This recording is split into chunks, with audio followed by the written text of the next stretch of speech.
Why is laughter the best medicine? Why is laughter the best medicine? Why do things have to beep when I start a live stream? These are all questions that the universe refuses to answer. Discover the surprising health benefits of humor.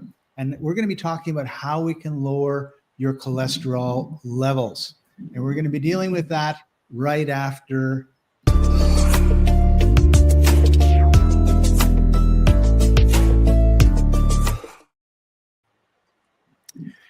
Welcome, everybody. This is the Life Enthusiast Online. I lost your sound, Scott. I'm muted for some reason. Okay, I hear you. Welcome, everybody. This is the Life Enthusiast Online radio and TV network, restoring vitality to you and the planet. I'm your host, Scott Patton. Joining us, as usual, is Martin Patella, health coach at Life Enthusiast. Hey, Martin, how are you doing today? Full of laughter and mirth. I'm a mirthable person. Mirthable person. Awesome. All right. So we've been talking a lot about stress, both here and in our fibromyalgia support group, which has over 128,000 members, which for most people is, oh, that's, growing. It's great. But it means that there are more and more and more people who are chronically ill, particularly in North America, Canada, the UK, and Australia. And that's the major groups that's where the most people are living. And we're here to try to fix that. It's an uphill battle because we don't have a $5 billion advertising budget like our competitors do that stick you full of stuff. But our society is full of stress. And when you're full of stress, it gives you what, Martin? So there is this response, right? There's an input. And the input actually goes through your senses, touch, sight, smell, right? You can be smelling fire. You could be touching something sharp, like a knife going through your finger. But most times it's something that you hear or something that you see. Anyway, that input goes through amygdala, which is the little almond-shaped piece inside of your brain. And that thing says, safe, not safe, safe, not safe. If it's not safe, it goes straight into stress response. And the response is tell the adrenals to kick it up, and the hormone cortisol is released and flooding into your body to tell the autonomic nervous system to prepare to fight for your life. And it's called fight, flight, fawn, and freeze. There's the dorsal response or ventral response, or front and back, right? And the back response is best illustrated when you see a kitten taken by its scruff of the neck, either by the mother or somebody else, and just the moment you squeeze that thing at the back of the neck of this kitten, it goes limp. It just stops fighting, stops resisting, just gives in. And you can see that same thing happening when a lion takes a gazelle by the back of a neck. It goes limp and it's over. Well, that's called freeze or fawn. Fawn means that you just simply collapse, or just what's that best way? You pass out. The freeze would be you just lose ability to act. Is what happens in horror stories, right? Like they either freeze or they run. Right. And so that's the flight. And then, of course, if you corner somebody, they will fight, right? If you feel that you have no other option, then you fight. Right. So yeah, if you're cornered, that we see that all the time, right? Yeah. So with this cortisol, what are some of the things that happen to, like, how can I tell if my cortisol levels are high?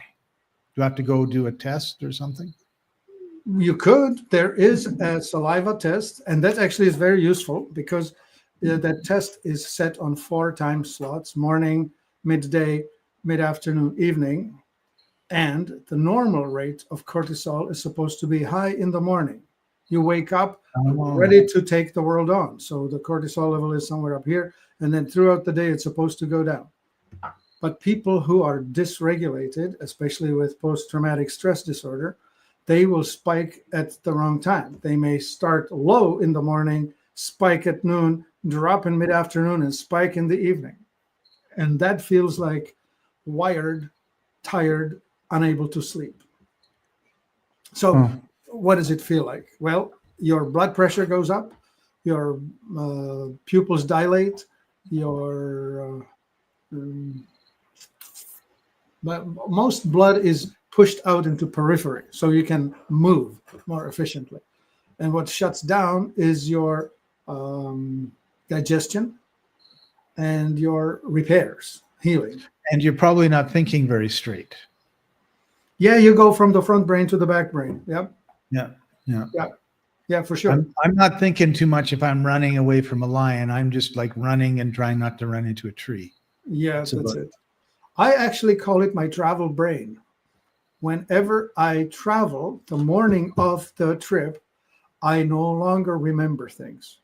I have to work off of a list.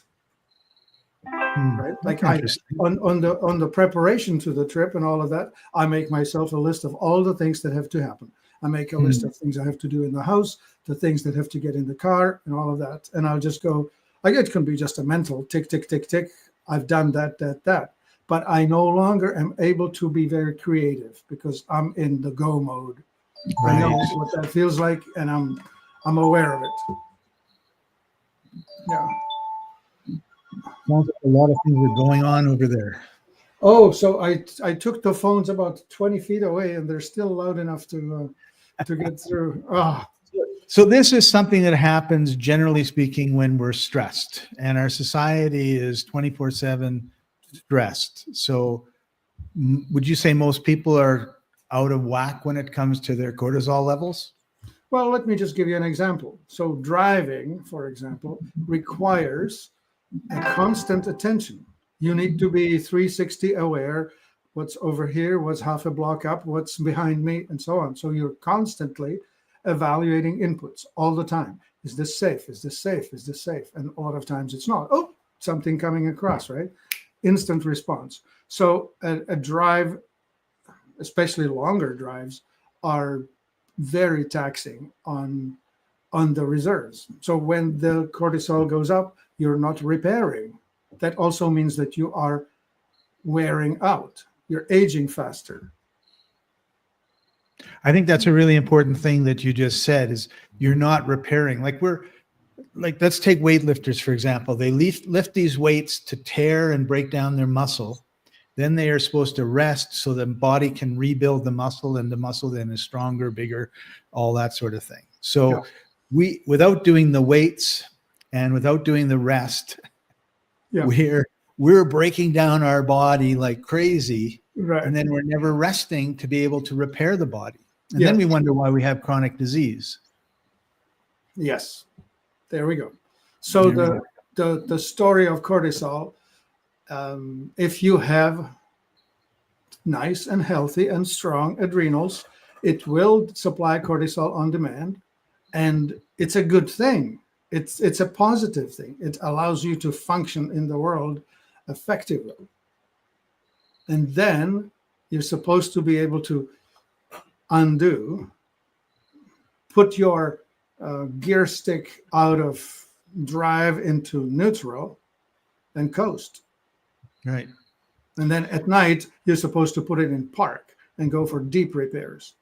Yeah. Deep sleep. Yeah. So when we go into that deep REM sleep, our body is really giving, the mechanics are really working on the body at that point. Oh, absolutely. And if you don't sleep well, all you have to do is party. All you have to do is stay up. You will be hungover, alcohol or not. Right. Yeah. Doesn't work. So what about things? So we've talked a little bit about fatigue. If our cortisol levels and this is not working right, we're going to be tired. What about weight gain? Does this? Well, okay. So cortisol facilitates the deposits of visceral fat on the belly. That's the number one place where it likes to put it. So if you're growing a beer gut, or if you're looking pregnant, you are probably mismanaging your cortisol. And I had a really interesting story just recently. A woman called me and she said she's post-menopause, so no longer menstruating. So her hormonal levels are similar to what men have, as in no swings, no cycles. And she said that she's had problems with her glucose, blood glucose levels, heading for the diabetics. Her A1C was 5.7, which is just borderline heading for sick. And so she got a continuous glucose monitor, which is a device that it's as if you were doing the finger prick, except all the time, like every minute or something like that. And so it's built in, and it continually reports what's going on. And so she would see the spikes, and the spikes in cortisol, not cortisol, blood glucose, were happening as consequence of food, but also as consequence of stress. And then she ordered Cortisol Ease and started using it, and writes a glowing response in which the Cortisol Ease helps to manage her blood glucose.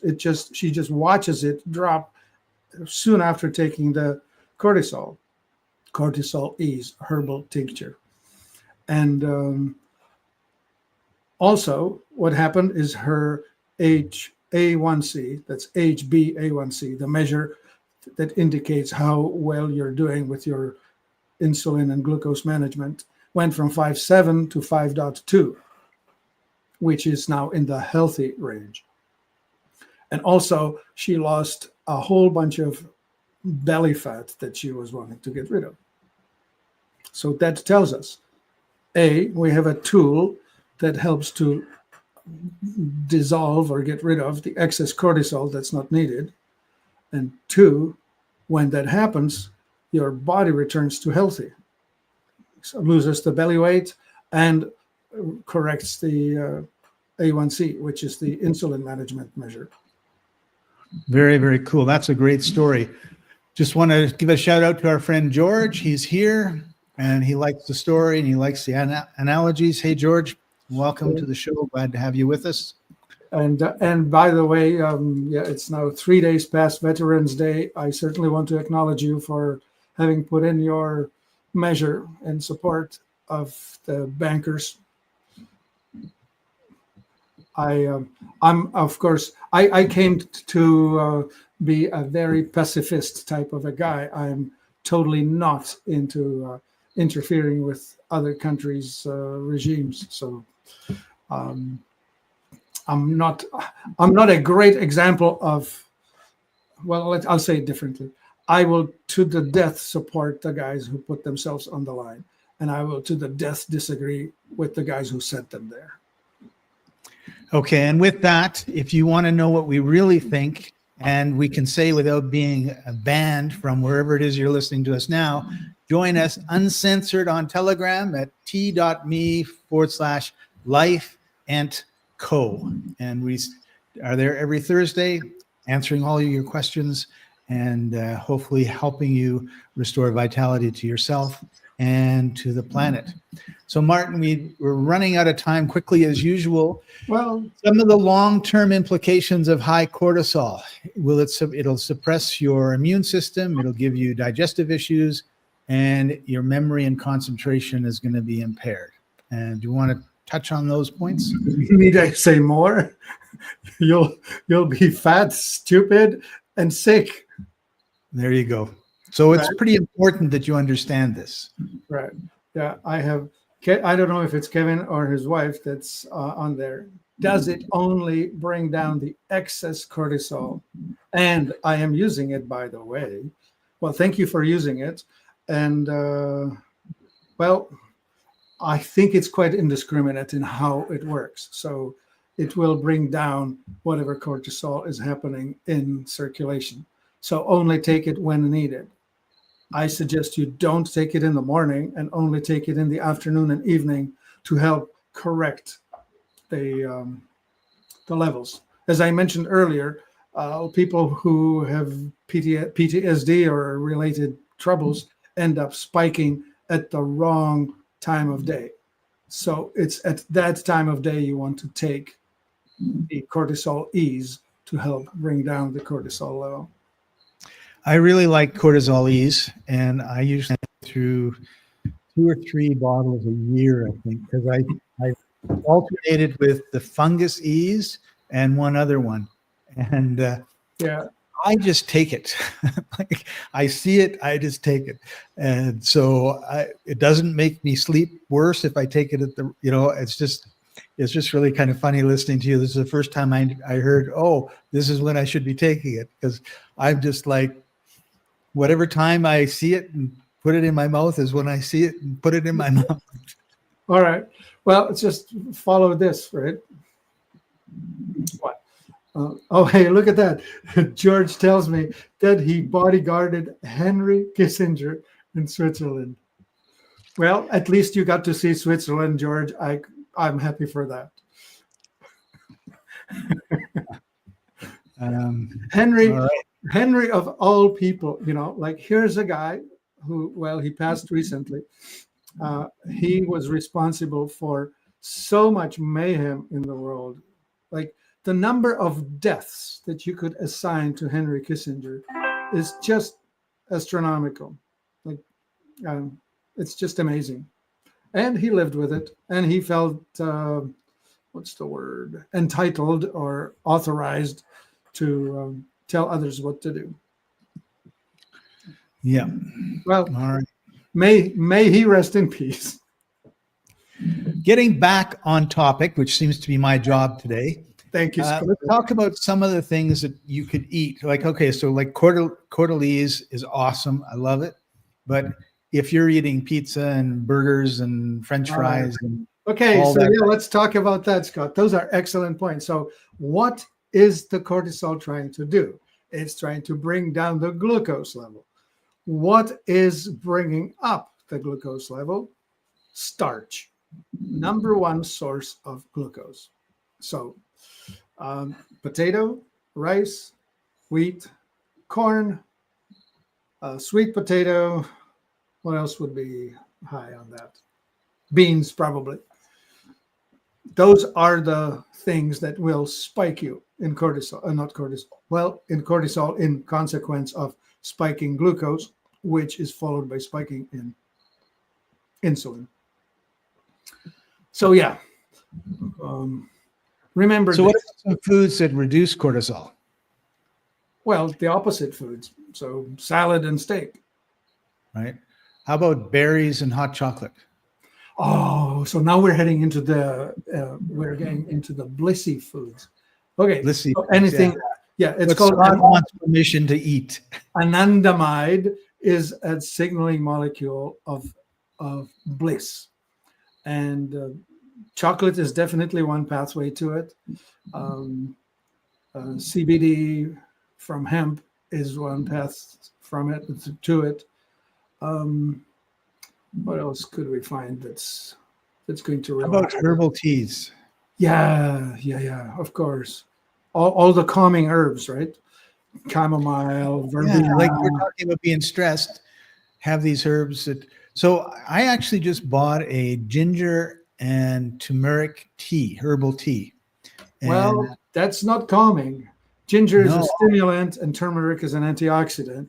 I would suggest to you take that in the first half of the day and then get some chamomile and some kind of other calming thingy in the afternoon.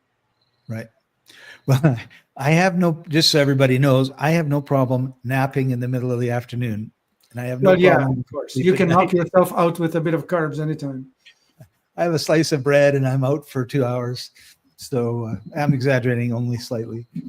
But yeah, I remember when I was a young man, I was working in a sawmill, and it was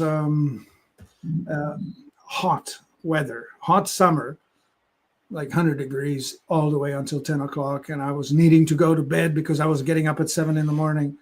And I would need to take 2 beers and a piece of cake to knock myself out. And I would. Yeah, my knock me out food is carbohydrates. It's not for everybody, but it's for Scott and I both. Yeah. That's really true. Yeah, I've really noticed that, particularly since I've gotten to know Martin so well, and we talk about these things all the time. It's like, and I guess this is something that I really want to share too, is take a look at what you're eating and how do you feel an hour later or 2 hours later or the next day even, right? Because if you're eating something and you're not feeling good, like I know that there's times when I eat poorly and my body aches for the whole day the next day, right? And then I think, wow, I wasn't aching and had no pains anywhere yesterday, and now I do. What's different? And then you should journal what you eat and what you drink. I don't. I Can't make you. I can't do it. Take a picture. Take a picture. Take a picture. Yes, put it in your calendar. And but the thing is that I don't eat such a wide variety of things that I can't figure out that. Oh yeah, like I had a slice of bread and a little bit of butter and some honey on it, and I was sleeping for an hour and a half. So, but yeah, like really think about what are you eating in your body? How do you feel once you've done that? And try to break the societal inclinations to feast every month to 6 weeks, because I'm so full, I can't believe I ate all that, does not help, right? And unfortunately, you have to explain to your family, I'm not having I'm not eating the same 3 dishes, right? Like not having seconds, I'm not having thirds, I'm just having ones, and take less than you think you need. Yep. And good old Kevin, he journals. Good for you, Kevin. You have my deepest respect. Right? Yeah. Just yesterday, I had a very stormy bowel movement, right? Like I'm regular and all of that. And all of a sudden, after my regular comes a second one, very stormy, crampy, whatever. Like the body's really wanting to get rid of stuff. So I'm going back. Okay, so what did I do? My transit time is about 24 hours. So I always think, okay, 24 hours. What did I do? And then I'm thinking, oh, I ate a salad, and the lettuce that I ate was sort of mixed with some dirt. It wasn't clean. Whatever, right? And so I'm thinking, there I go. I got myself some new bacteria to have a little bit of a storm, right? Right. And so that's how you figure it out. Like you go back and analyze, what did I put into this dish and how did I get here? And by the way, there's this thing called oxalate. Oxalate is in great many things. The most density is in spinach. Unfortunately, it's also in chocolate. But anyway, many of us don't do too well with oxalates, because when they are metabolized, they turn to form these sharp little crystals. And when the crystals settle in joints, they give you arthritic pains. And if they happen to be in the kidneys, then they are very awful in the kidneys, kidney stones, right? And the trick here is that if you're going to eat spinach, you need to eat it with something that's going to neutralize the crystals of oxalates, which is calcium. So you need to get a shot of calcium citrate or something like that to modulate the horrible effect of spinach. Or do what my ancestors did, which is cook spinach with dairy, with milk or cottage cheese. Like really? The standard spinach dish for me was spinach stewed with cottage cheese. I've never had that. It's actually quite all right. Huh. That's really cool. All right. Let's just check to see if anyone else has anything else they want to say. George, I agree with you. I'd never heard of that either. That's really cool. Okay. Spinach and calcium. It's a better combo. Here's the reasoning. If the oxalate makes it all the way into the kidneys, it's going to marry the calcium there, and it's going to crystallize in the kidneys. What you want to do is you want it to crystallize in your gut so that you poop it out, because it becomes just gravel and it never hits the bloodstream. Very cool. All right. Well, we've only got a couple minutes left, so I'm going to share from our little research that I did preparing for today some fun facts. And we had talked a bit at the beginning about laughter. So we're really talking about reducing stress, and laughter actually reduces cortisol. So find a comedian you like, watch them, or tell jokes and get the groans. Yeah. Also get a dog, Scott. Get a dog. Yeah, as you can hear, I have 2 here. And dogs are good for health. They're the most anti-stress animals you can find. They're absolutely amazing. You know, they rest and they relax. They come up, they want to get petted, and then one of them jumps on the bed and snuggles up beside me, and it's just automatically just all the stress just disappears. And I love. Go ahead. One more thing is that what's good for cortisol is you need to work it off. And which is the next point I was going to make, which was nature walks can drop cortisol by 20% if you go on a 20-minute walk in a park or green space. Yeah, actually, for me, I would just after hours, I used to work in an office, I don't know, but I would go to a gym before I would head home, and I would do, 30 to 40 minutes of some kind of a high intensity combo, aerobic and lifting weights and stuff like that. And it would just melt the stress of the day out of me. Get rid of that adrenaline stuff. We sit too much. And the third one on my list, which we'll end with, is dark chocolate fights stress. So moderate amount, not 3 or 4 of these big bars from Lindt, and at least 70% cacao. Okay, something the size of your finger is about right. About right, yeah. Is that per day or? Yeah, yeah. Whenever you feel like relaxing, afternoon, evening. When you feel like having a blissful moment. Moderate, yeah, that's right, George. Moderate. Oh. By the way, sex works. It's really cool. Sex works too. Yes. So tell your honey, I'm sorry. The cortisol levels are through the roof. Honey, we've got to. There's this problem with women. Women like to have intimate time when they are relaxed, when they have dealt with their stress. And men like to get rid of their stress by doing it. And so there's this meeting of needs that's not happening. That's a really good point. A really interesting point. All right. So to remind you all, we're going to be moving over in 1 minute to Telegram, t.me/life&co. And Martin, by the way, is a life coach. And if you go over to Life Enthusiast, search on life coach, he will give you a free complimentary 15-minute session where you can talk about all the things you want to talk about and get better. And so George is thanking us. Thank you, George. Appreciate you and appreciate having you with us. And with that, everybody, I don't know how many seconds we've got, but we're going to say goodbye, and we'll see you over at Telegram.